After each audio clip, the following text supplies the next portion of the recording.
Good afternoon, everybody. Thank you very much for, or good morning, I should say. Some of you I know are in South Africa and Europe and other parts of the world, as well as good afternoon for the people further east. So we're just going to give it one more minute because there's a couple of people still joining, and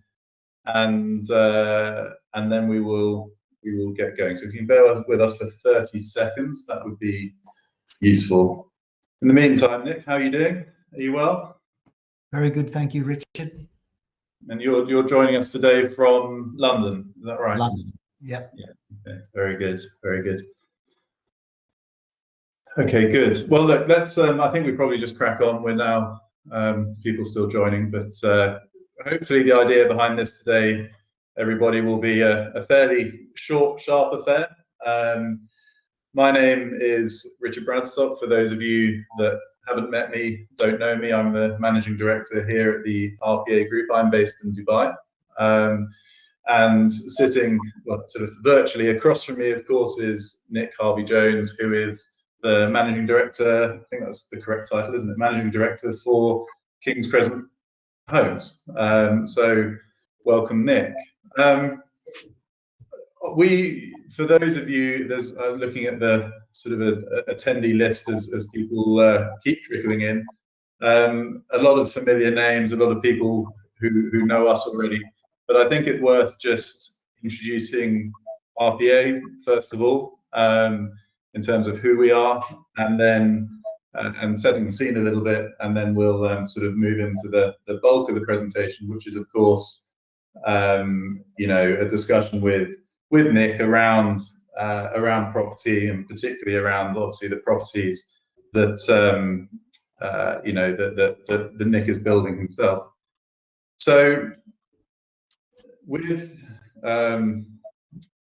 that in mind, just to give you a bit of background about the RPA Group. So we're an agent. We are, as I say, I'm based here in the UAE, but we have representation in the Far East, in Africa, in Europe, and the idea behind what we do is we help people build and buy investment portfolios in real estate, particularly in residential property in the UK. And the idea behind that is not only can we provide access to the right stock, and hopefully today you will see from the conversation that Nick and I will have that this is very much, something, the stock that we're talking about today is the right stock for several different reasons. But the idea is not only just to identify that, but to effectively hold your hand as buyers throughout the process, and help you ultimately as investors make the right decision, buy it in the right way, do it with as little hassle as possible, and then to provide an ongoing management service throughout. Now, RPA is not the topic of conversation today. The topic of conversation today is very firmly on King Crescent Homes and Nick and what he's up to. And I think with that in mind, Nick, perhaps we could give, before we move on to that slide, perhaps I could ask you to sort of introduce yourself and tell us a little bit about yourself and your background sort of in property. Yeah, thanks, Richard. I founded King's Crescent Homes a few years ago. It's not an old company as a company, but we're very old as and experienced as directors, the founders of it. My background prior to the company was I've spent 25 years in investment management and private equity type real estate, either advising or investment managing other people's money. I used to have roughly 2 billion under management for a while, and that was in student housing all the way through to commercial property and residential. We founded the company, my partner and I, because I was working with a developer, and my partner is a construction background. His name's Radu Demaloy Mariantu. And he was the contractor on I tendered the contract, and he became the lead contractor on a few developments that that we were on. So it was a developer-contractor relationship. I've always had a drive to set up something where we've got a one-stop shop where effectively we develop right through from cradle to grave, and which includes the delivery of the schemes we're doing. And the benefit of that is we get to control budget and timeline, hopefully better than others. So absolutely. I mean, actually, that brings a question to mind, Nick. Obviously, I was going, if with Radu and Didi Construction's involvement, and I mean, what's the with what we're seeing in the markets at the moment, with things like supply chain issues, and not just in real estate, but in kind of many different industries, it must be helpful actually having Radu, not your tame contractor, as it were, he's your partner, but if you see what I mean, as opposed to having to go out to tender each time, and that must be a significant advantage. Yeah, it's a massive advantage. I mean, the way we've always run our business is that effectively the day we purchase a site, and we always purchase sites with planning, we can effectively start the next day, whereas most other developers, certainly mid-sized to small-sized developers, are buying and having quite a long lead-in period, which, from the very start, you're always slightly on the back foot versus how we try to do it, which is you start and you're on site effectively the next day. So yes, the supply chain issues around the world at the moment, we can't escape that. Nobody can. Anybody that is trying to tell people that they can escape the supply chain issues is speaking garble.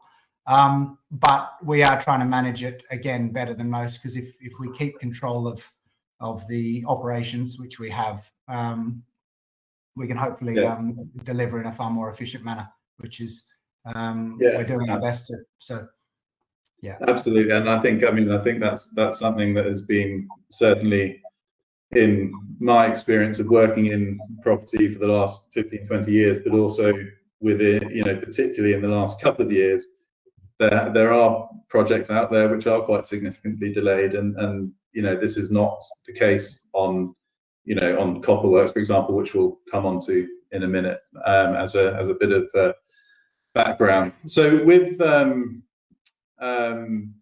actually at that point, it's probably worth actually just moving on a slide, and actually talking a little bit about your track record and what KCH, King's Crescent Homes, have delivered in our building. And actually, before you do that, just for everyone's benefit listening who perhaps doesn't know the history, our RPA as a business, we're a young company too, and we're, again, similar to you, Nick, sort of experienced in the number of years in the industry, but as RPA, we're only a couple of years old now.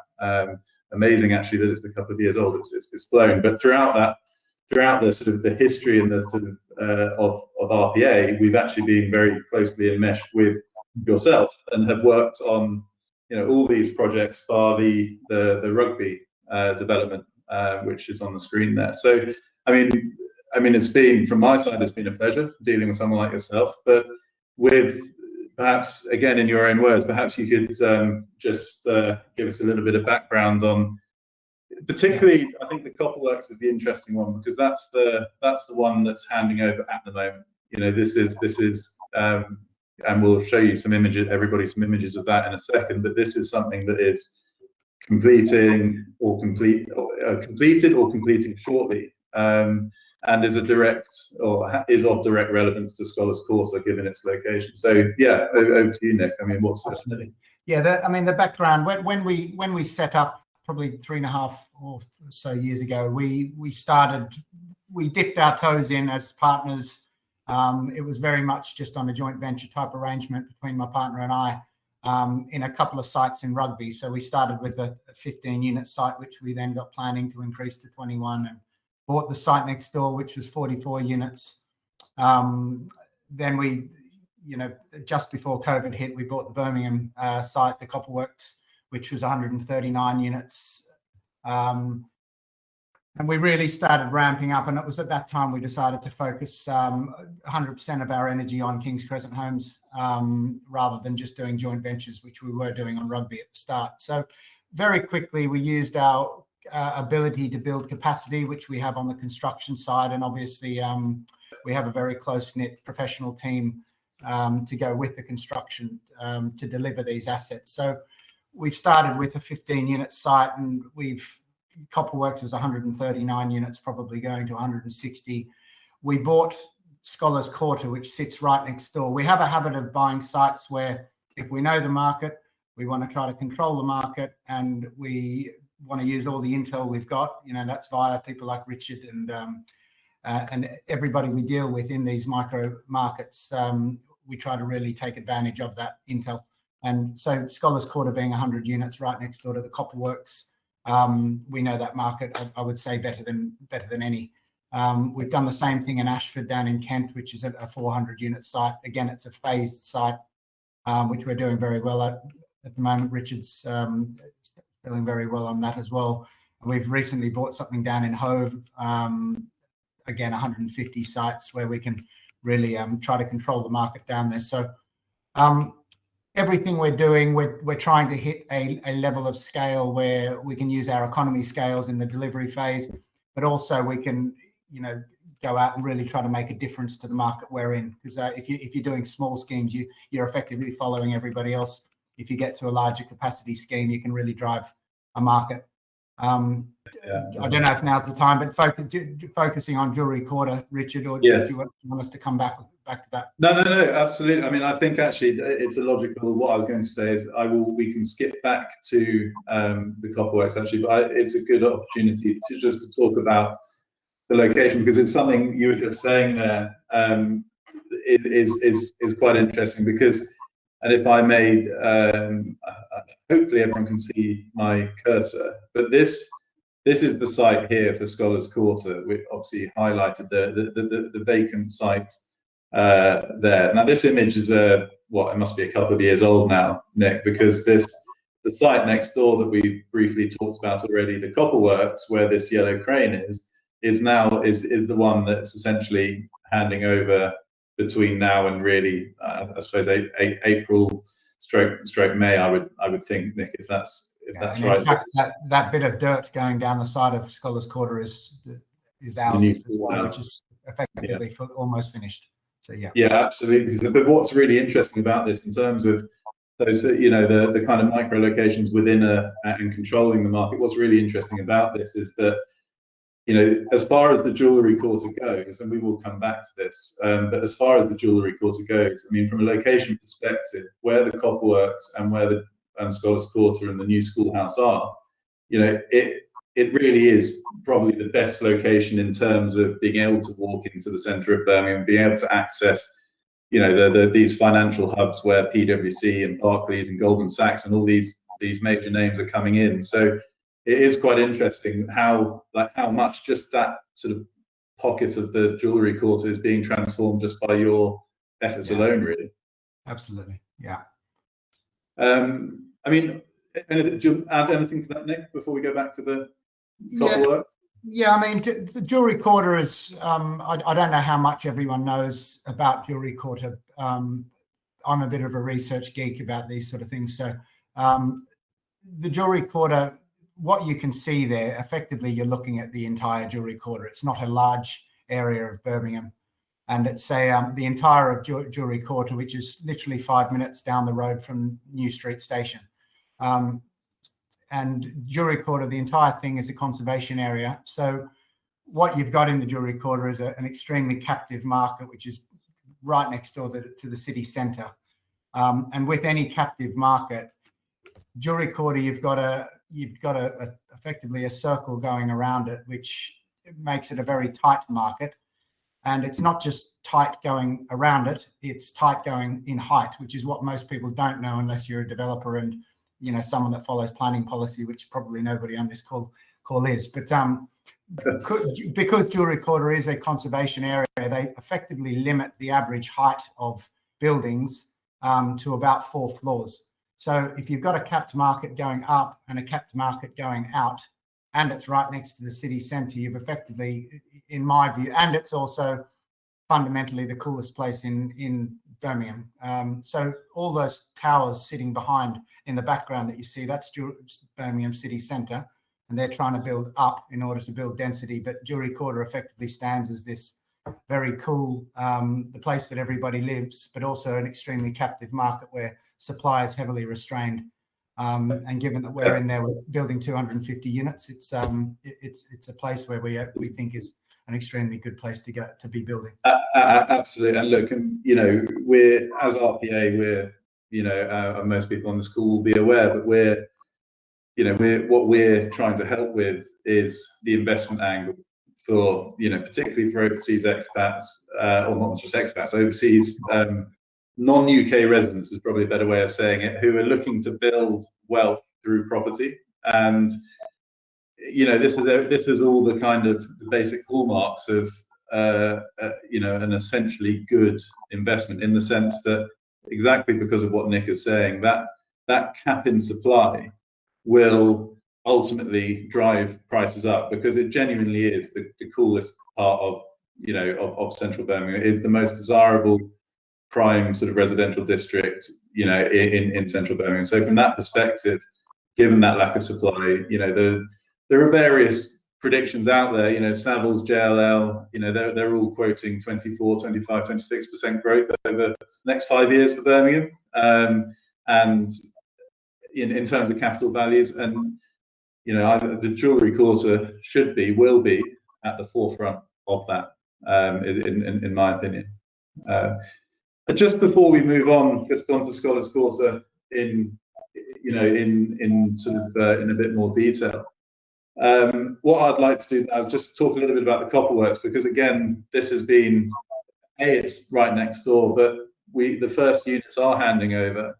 And I mean, I love these images because it really does show the kind of the transformation. So this is building 5, isn't it, Nick? So perhaps you could talk to us a little bit about that.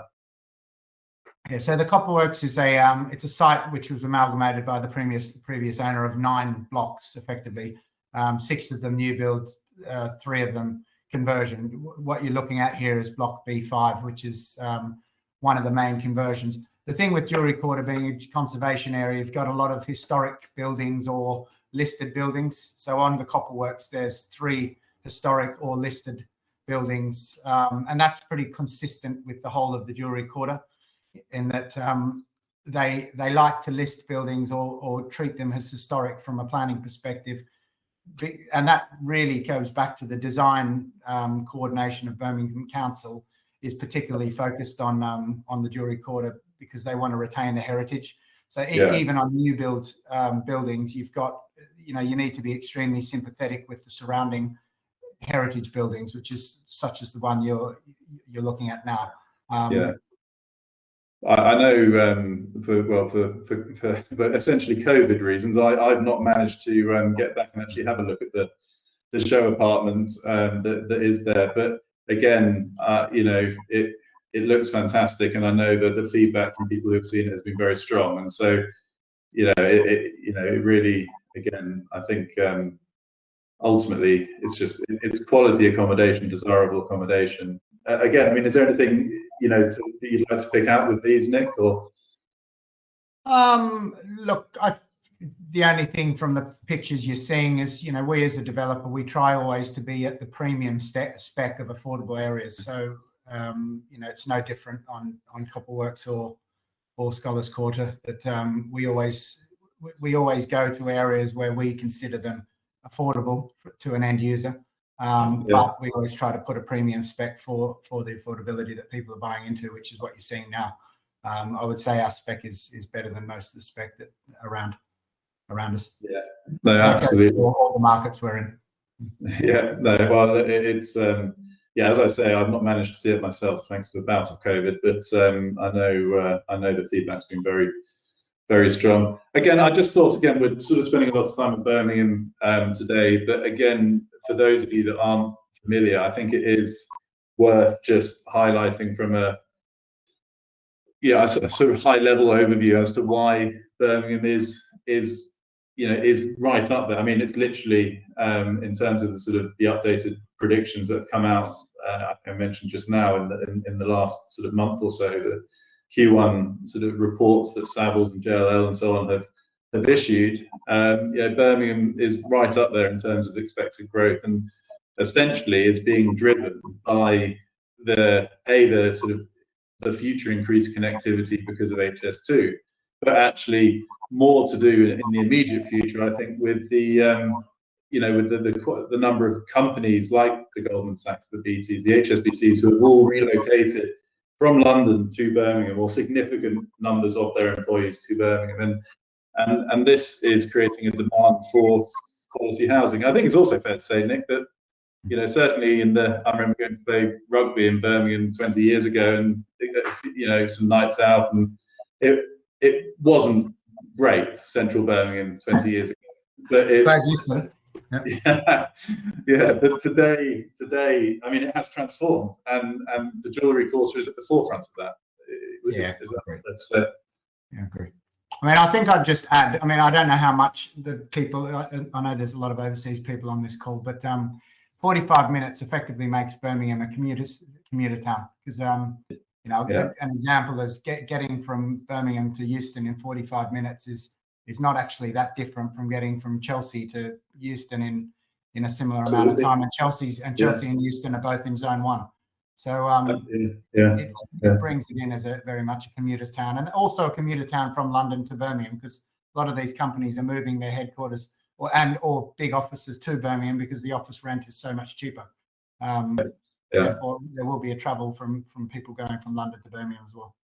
No, absolutely. But I think what's interesting with that is because clearly, a bit like Crossrail that's just opening now in London, we can't rely on, it was pretty delayed. We can't rely on when that will actually open. But what's interesting in the immediate future about HS2 is just the sheer number of new jobs and therefore new homes that are, required, all off the back of something that isn't going to be around for another few years, but once it does come in, we'll then obviously do exactly what you've just said. So it's both now and the future, if you like.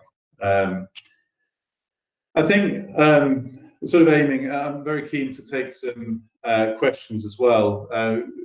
And again, I'm looking at the numbers now, some good numbers who have taken the time to join the call, so thank you very much.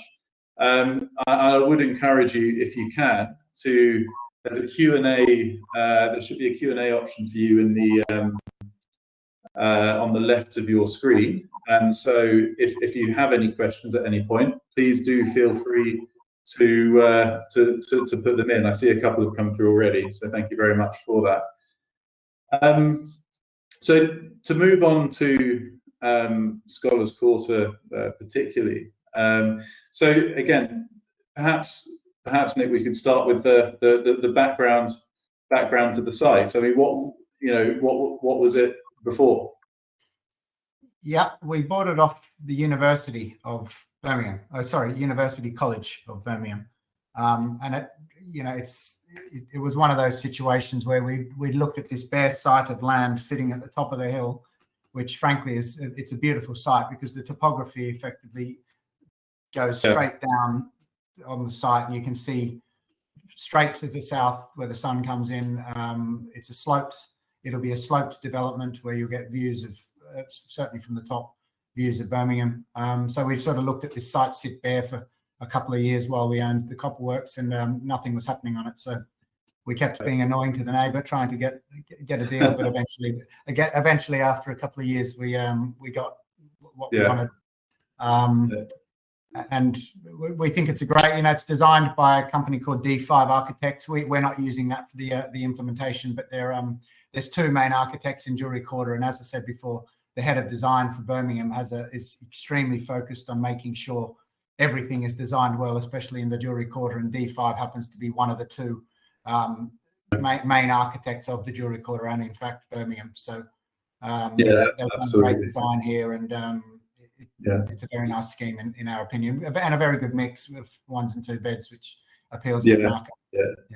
Yeah, absolutely. And we'll come on to that sort of unit mix in a minute. I think actually just to highlight actually, which isn't, I mean, you have just mentioned it there in your, but it is worth noting that the sort of as you look at this picture, the rear of the site is the top, isn't it? There's actually quite a steep slope. It's a very steep slope, yeah.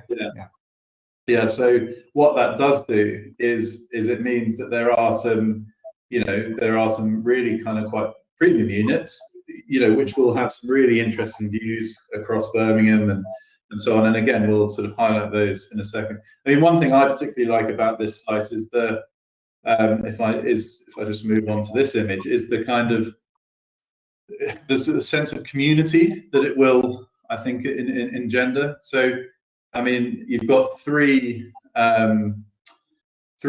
courtyards, right? So perhaps Nick, you could talk us through it rather than me. It's your site. Yeah. So there's 7 interconnected blocks. Effectively, the top of you go from block A at the very top down to block G down at the bottom. The courtyards provide great space. There's not a huge amount of outdoor space in Jewellery Quarter or Birmingham because it's quite a dense city. So quite a lot of the units in this, we've provided terrace space outdoors, and that's basically in response to COVID and people wanting outdoor space. There's also quite a few balconies, and one thing that's quite difficult to get is balconies in the Jewellery Quarter because the planners don't like it. On this scheme, we happen to have quite a few of them. I mean, actually, just obviously over the last 10 years, having worked on many sites across Birmingham, I literally can count on one hand the number that have had balconies. So that really is something that's quite quite unusual.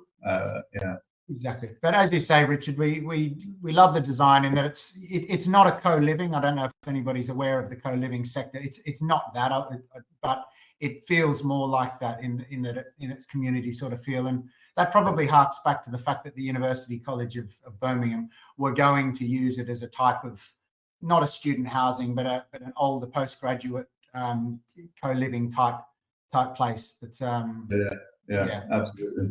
So we've got questions coming in thick and fast. So we might just take a couple of these. I'm aware it's middle of a Wednesday for a lot of busy people. So not least yourself, Nick. So with that in mind, I mean, the first question from OX, who I believe is here in Dubai.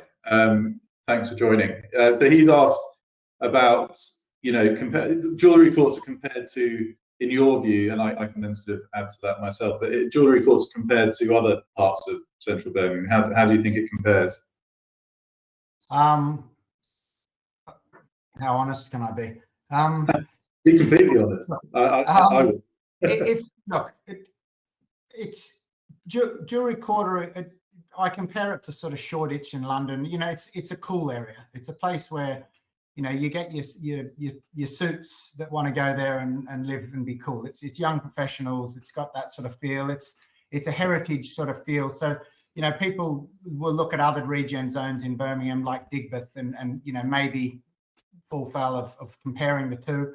Personally, Digbeth is an industrial area where they're knocking most of it down to get rid of because it's ugly at the moment. It's extremely ugly, in fact, at the moment. So Jewellery Quarter is a bit different in that it used to be industrial and commercial, but there's a lot of heritage buildings which they're converting into these lofty sort of looking developments. So I think inherently Jewellery Quarter just looks better. It looks cooler. I mentioned before the heights of the buildings are going to be restricted, so it very much stays. We'll keep that sort of heritage feeling, whereas other parts of Birmingham, I think, are going to go a lot higher. Sorry, we were cut off mid-flow, but we were talking about the different areas. I mean, perhaps we can move on to take another couple of questions. I mean, but just one line from me on that particular question is that I think, if for my money, buying for future capital growth and inherent value in an asset, it's going to be very difficult to beat the Jewellery Quarter just because of that limited supply. That's what it boils down to. There are things across Birmingham you can buy which will do well. Absolutely, Birmingham as a whole will do well. But as always, and this hopefully is where we can help as a company, as RPA, we can actually provide you that advice. A couple of other questions just to whiz through, because again, we're sort of 32 minutes into this, 32 minutes into this. Mortgages are or will be available.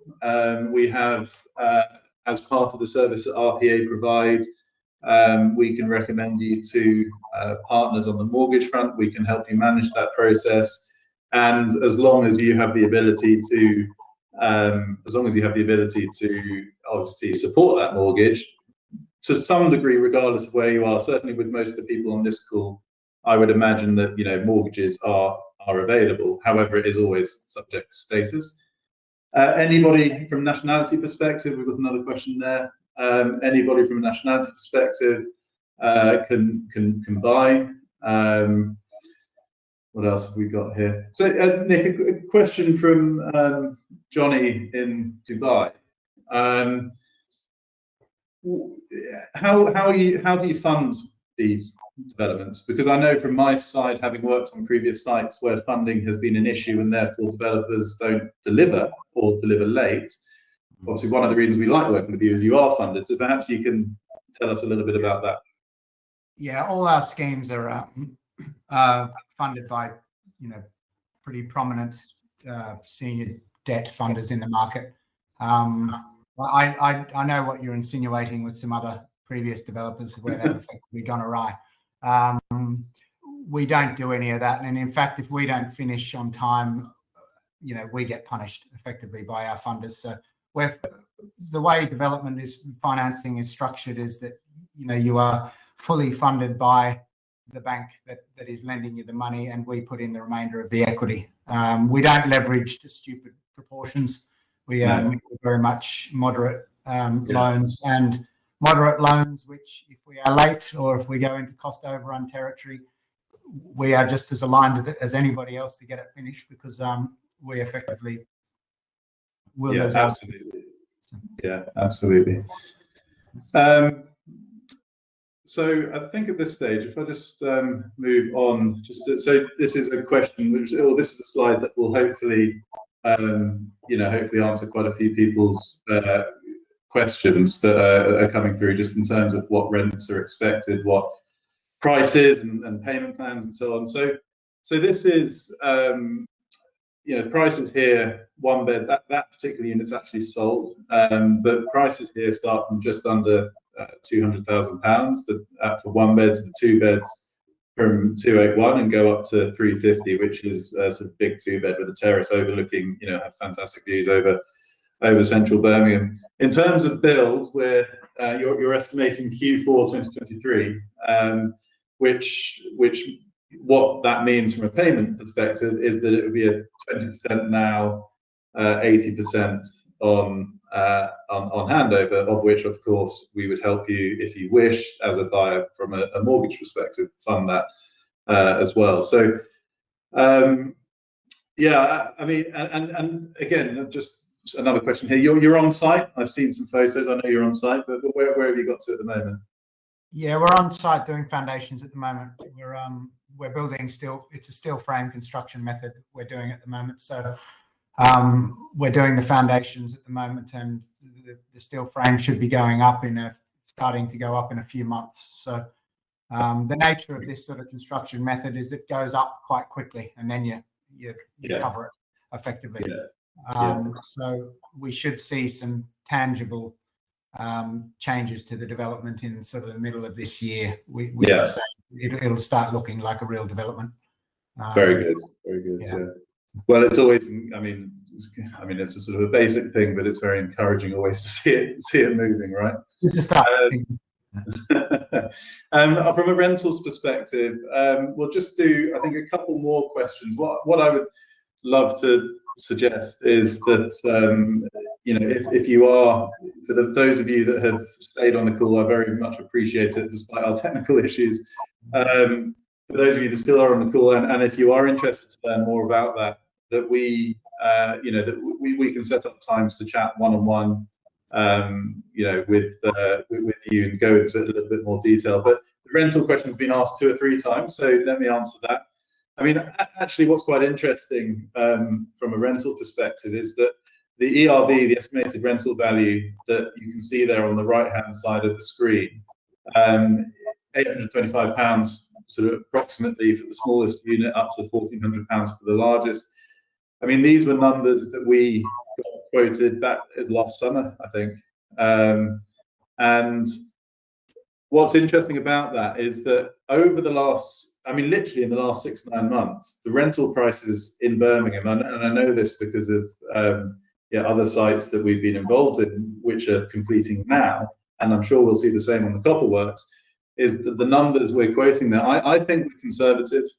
We are always, as a business, we try to be conservative. We don't like to overpromise, but actually, another site we're working on in Digbeth, where we're getting furnished units renting for £950 to £1,000 a month, in a less good area.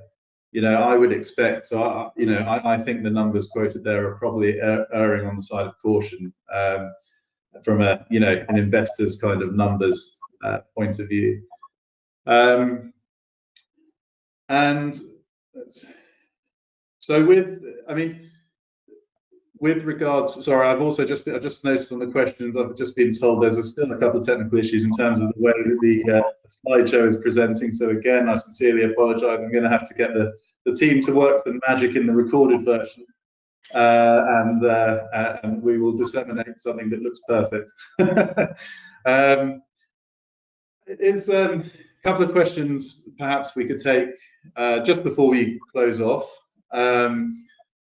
Craig down in South Africa. Thanks for joining, Craig. Good to have you on.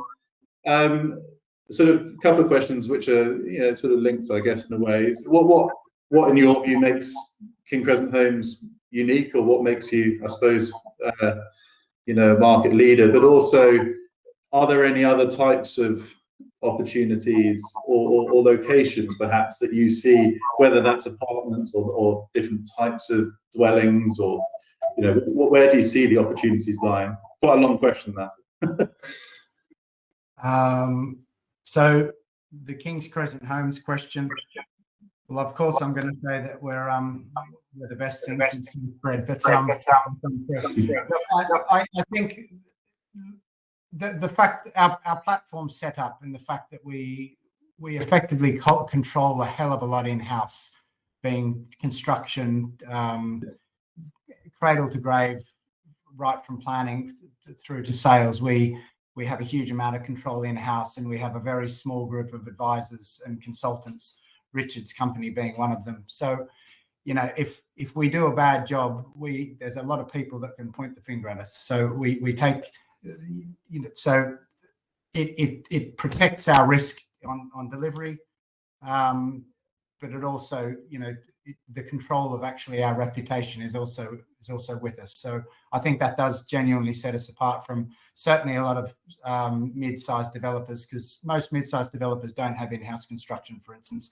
They will tender it out to multiple contractors, and so there's always that dynamic, which I don't always think works. The other question was, where should people be? Where do you see opportunity location-wise, but also any other types of property that the opportunity in? Yeah, look, I think there's lots of opportunities. I'm a very opportunistic person, and I used to run funds which are opportunistic. So I think you can find, you can always find opportunity. I personally, in this country, tend to like going into areas where there's an infrastructure play which is big. So we're in Birmingham. That's a big infrastructure play with travel. Birmingham has I like areas where you've got a relative value argument. So, we're in Ashford, for instance. Ashford also has an international train station 2 seconds away, and the relative value from being 30 minutes away into London is that you're a third of the value from when you get off on the train at one end, and off the train in London. So Birmingham's the same. You know, you get on the train at one value in Birmingham, you get off the train in Euston, and it's triple the value.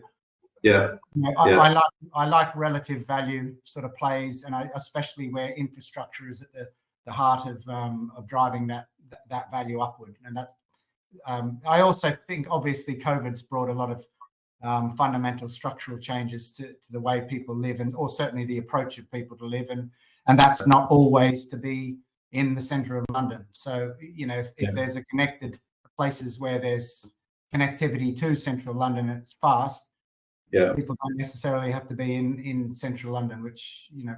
Absolutely. And actually that, I think actually just there, it is worth noting that, you know, we are still working on the Ashford project. It has gone extremely well. It's also well out the ground construction wise, and for those of you that, you know, are looking at alternatives, something like that is, you know, is a very I mean, in my view, it's my hometown as well, coincidentally, but I think not just because of that, it's a very significant opportunity in its own right. So, but we are now 42, 43 minutes into this, and so I think what we will do there is wrap up.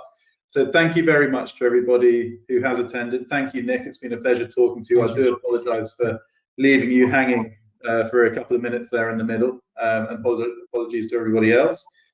If you would like to get in touch, we will and have a more detailed chat about that, then either reach out to your sort of your contact within the RPA group, or we will be individually reaching out as well with a copy of a very delicately edited recording to and if at that point you would like to have a conversation, you'd like to see some numbers and some kind of cost analysis and investment return analysis, then we're here to do that and hopefully help you on your journey into property investment in the UK. So thank you very much. It's been a pleasure, and I look forward to speaking to you all again soon. Thank you, Nick. Thanks, Richard. Thanks, everyone. Cheers.